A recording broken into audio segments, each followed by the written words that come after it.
धन्यवाद सर्वशक्तिमान परमेश्वर। सारे हमारे प्रिय भाई बहनों को जय मसीह की। परमेश्वर आप सबको बहुत बहुत आशीष दे।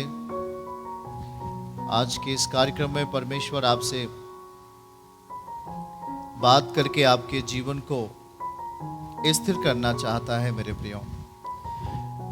और जैसे कि मैं पिछले कई कार्यक्रमों में आपसे मैं बात करता आया हूं कि परमेश्वर अपने वचनों के द्वारा, अपने सामर्थी शब्दों के द्वारा हमारे आपके जीवन को स्थिर किया, भय से मुक्त किया, आने वाले डर से हमें स्वतंत्र किया और उन तमाम समस्याएं जो इस संसार में घट रही थी उन सब से प्रभु हमें इस वचन के माध्यम से परमेश्वर ने आपसे बातचीत किया और आपके जीवन को वो अपने वचन से आपके उन क्षेत्रों में जहां पर कहीं त्रुटि थी, जहां पर कोई समस्याएं थी, या कहेंगे कि जहां पर कोई दुख था या पीड़ा था, या किसी ऐसे माहौल में कि जहां पर पूरा का माहौल पूरा एकदम टूट गया है, गंदा हो गया है, पर उस समय में जब ये वचन आपके निकट गया है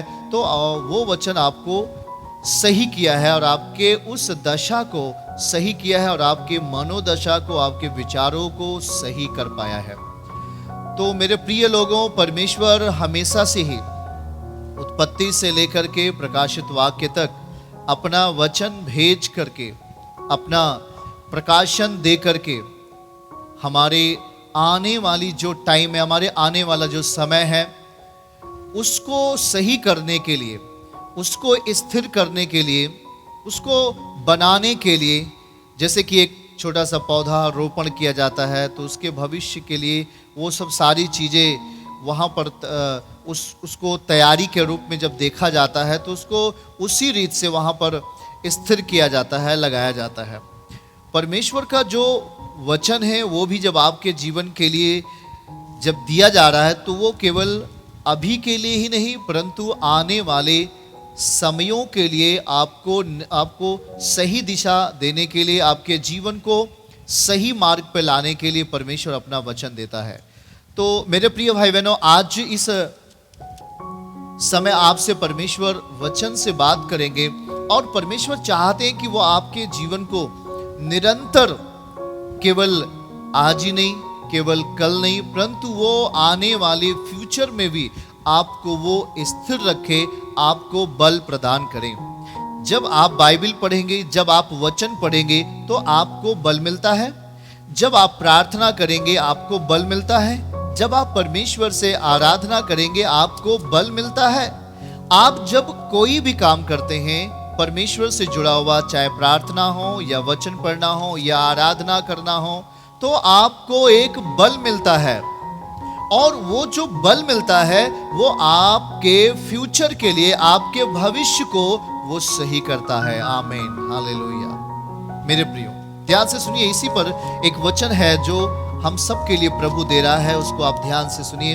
हबक्कूक की पुस्तक और उसका 3 अध्याय और उसका 19वां वचन हम आपके लिए पढ़ेंगे।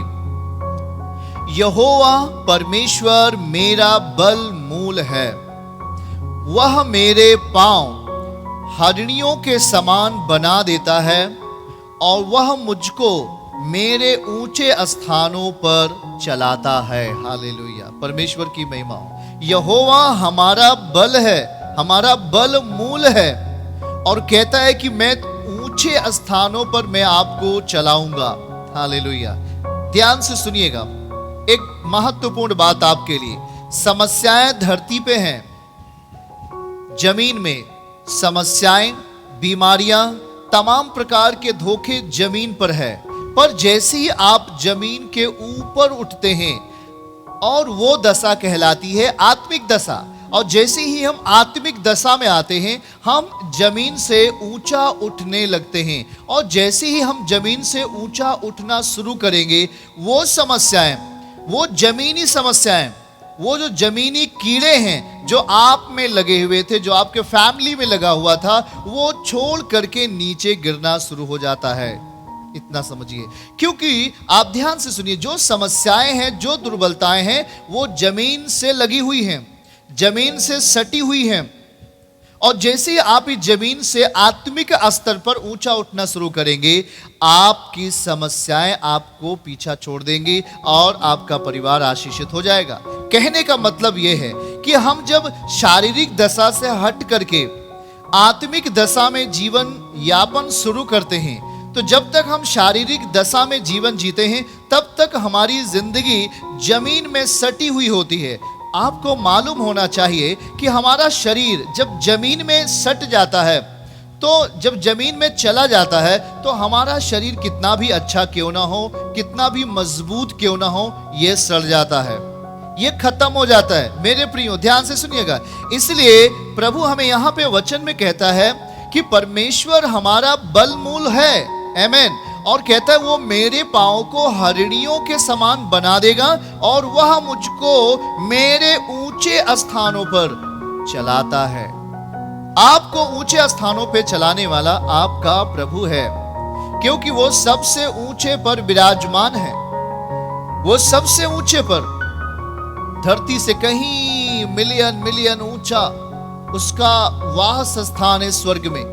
परमेश्वर संकेत देता है कि जिस तरीके से मैं ऊंचाई पे बसा हूं, मैं बहुत ऊंचाई पे बसा हूं, उसी तरीके से मेरे लोग भी ऊंचाई पर बसे, ऊंचाई पर चले, और ताकि वो समस्याएं आपको पकड़ ना पाए, वो समस्याएं आपको छू भी ना पाए। मेरे प्रियो, इसीलिए प्रभु सूली पर चढ़ा, वो ऊंचे पर चढ़ाया गया और सबको अपने निकट लिया। जब अपने देखो, आपका प्रभु सूली पे चढ़ाया गया तो सूली नीचे नहीं थी जमीन के, सूली जमीन के ऊपर थी। यह संकेत देता है, कहता है जब मैं सूली पे चढ़ाया जाऊंगा तो मैं सबको अपने पास ले लूंगा। जब वो अपने पास जब वो उसके पास हम आ जाएंगे तो हम नीचे नहीं होंगे, हम ऊपर होंगे, तो वो समस्याएं हमको छू ना पाएंगी। देखिएगा, मृत्यु यीशु को कुछ नहीं कर सकी, क्योंकि वो सूली पे चढ़ा हुआ था। वो जैसी सूली पे चढ़ा है, आप देखेंगे कि तीसरे दिन वो मृत्यु को हराकर मुर्दों में से जी उठा, आमीन। और यहां प्रभु का वचन जो स्पष्ट कहता है कि मैं तुझे ऊंचे स्थान पर चलाता है, वो हमें ऊंचे स्थान पर चलाने के लिए बात कहता है। तो क्या आप ऊंचे स्थान पर चलने के लिए तैयार हैं? मेरे प्रियो, परमेश्वर आपको ऊंचे स्थान पर चलाएगा।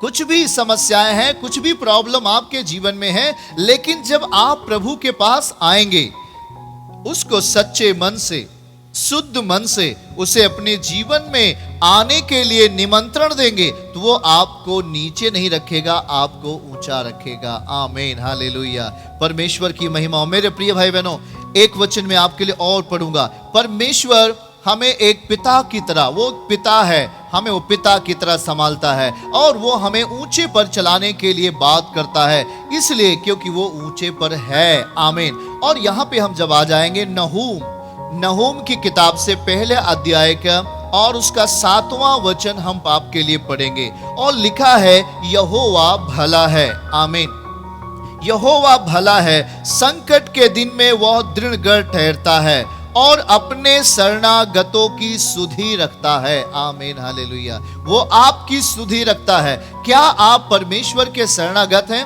क्या आप प्रभु के अधीन में हैं? क्या आप प्रभु की बात मानते हैं?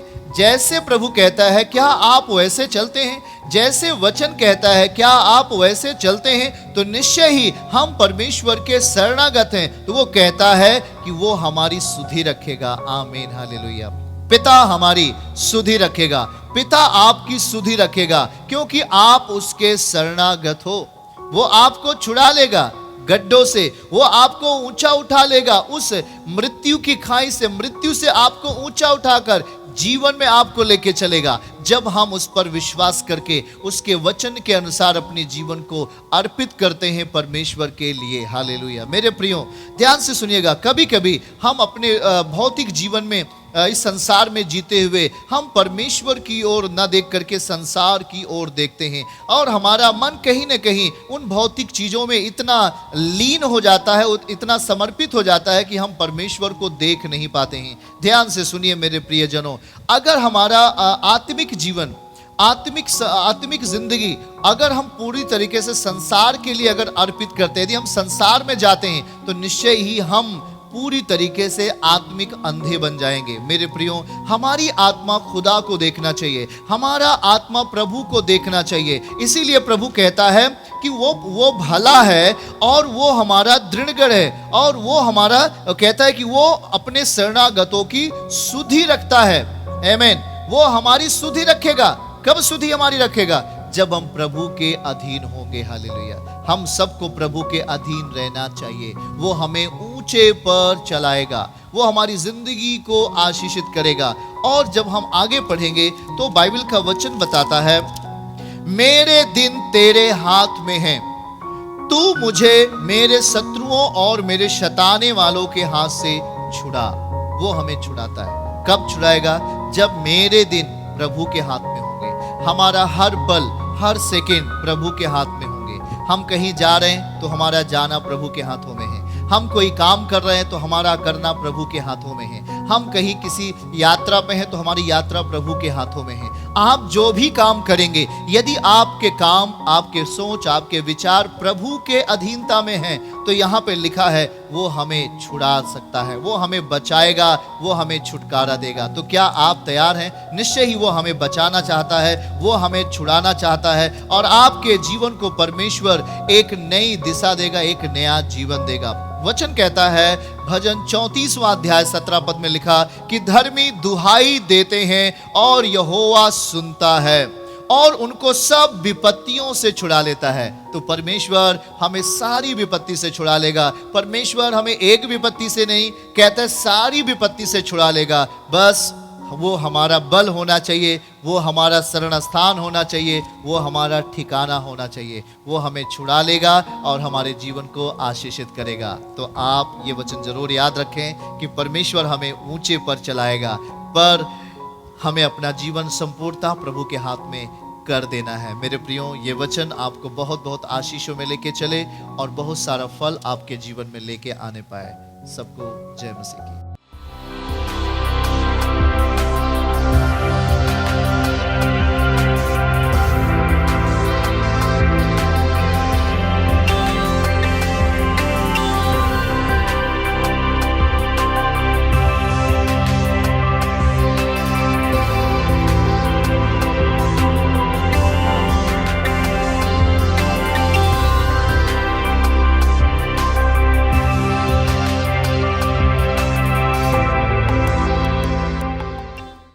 यीशु आश्रम मिनिस्ट्रीज की हर लेटेस्ट अपडेट को पाने के लिए हमारे YouTube चैनल को सब्सक्राइब करें और नोटिफिकेशन पाने के लिए बेल आइकन को जरूर दबाएं।